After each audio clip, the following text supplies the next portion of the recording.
Okay, to do the dovetail and dado joint, we're going to use this large 1/2" shank dovetail bit mounted in a router table. And we have the height of it set for this remaining stock plus a little bit more. So as we typically do with joinery, we want a little bit hanging over to trim it back. So that's how we set the height. And if we were doing the blind dovetail, we'd probably set it the same way and then just trim the dovetail back later on. So with the bit set at that height, I'm going to pivot a fence into here.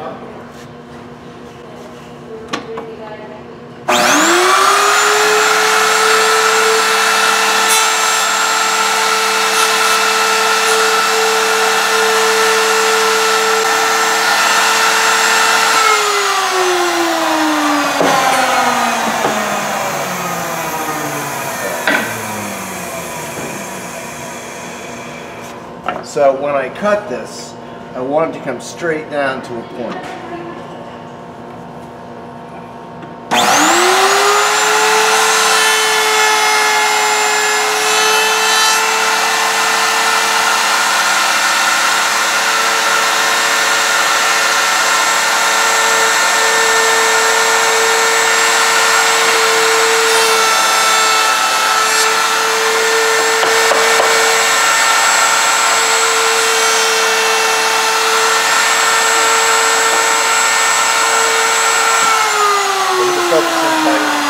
Yeah.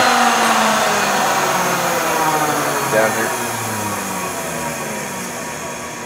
Yep. See, on this one we have a little bit of flat left. Here we haven't taken off enough.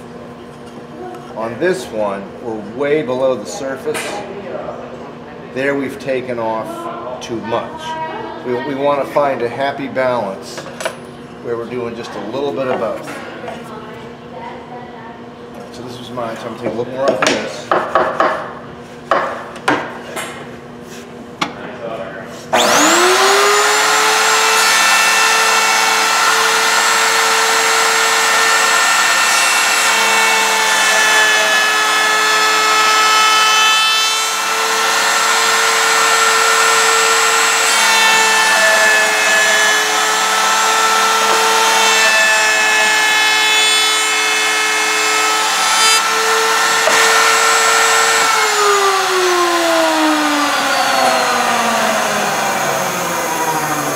So there's my dovetail.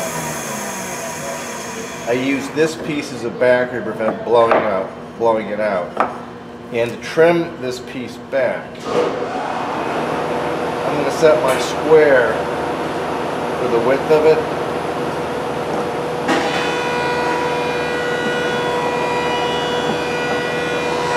And I'm going to put a line here, and that'll tell me where I have to trim it.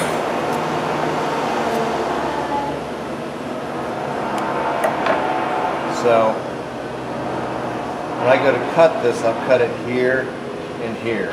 Bandsaw, scroll saw. When this is said and done, it should be a square. That's it. So I've made this cut here, and I actually came in a little far. That's okay because that's going to be sitting in the 1/8" dado, so that's okay. So to cut this stuff off, I'm just going to ride the edge. You can go pretty fast with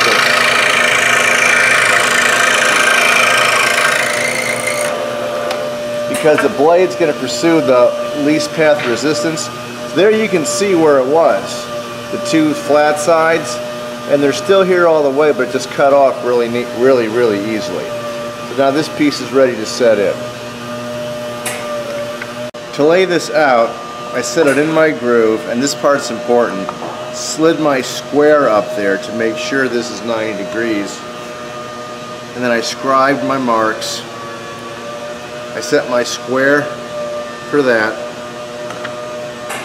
dropped it down on the front, came across, and then penciled it in here, so I have it laid out. It is really important that this is square. This is a very strong joint, so if you're skewed, it'll pull your whole case out of square as well. Alright, now to cut this out, I don't bother with the router. I'm just going to take my saw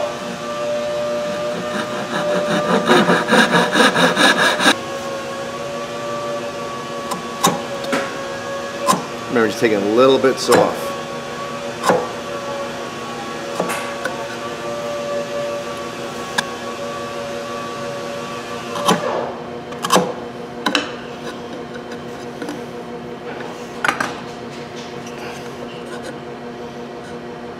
That's pretty cool.